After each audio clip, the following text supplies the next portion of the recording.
moogtahay in muuqaaladan cabsida badan ilaa iyo hadda aan fasiraad loo haynin. muuqaalka koowaad, ninkan waxaa soo eryanaya dadka cunaa intii uu ku jiray safar uu ku tegay qabiil degan qaaradda Afrika isagoo baraya carruurta yar qabiilka diinta Kiristanka. wuxuu ka lumay wadadii uu dib ugu noqon lahaa, wuxuuna ku dhaxlumay kaynta, wuxuuna bilaabay inuu maqlo codad qariiba oo u dhow si lama filaan ah. waxaa kaynta uga soo baxay dadka cunaa, wuxuuna bilaabay inuu eryado. muuqaalka labaad,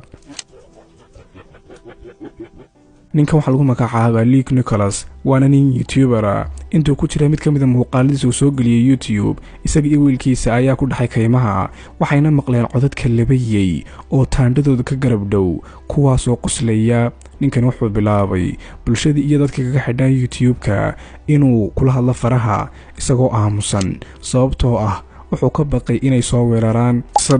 muuqaalka saddexaad, ninka degan gurigan ku yaala dalka Australia ayaa wuxuu kamaradiisa ku qabtay waxyaabo aan la aqoon oo dul socda saqafka sare gurigiisa, lamana yaqaan ilaa iyo hadda waxaasi waxay ahaayeen.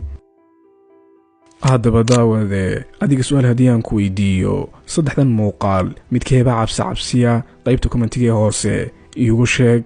ha iloobin inaad follow noo saarto YouTube iyo Facebook profile-ka saaranna aad subscribe dhaado.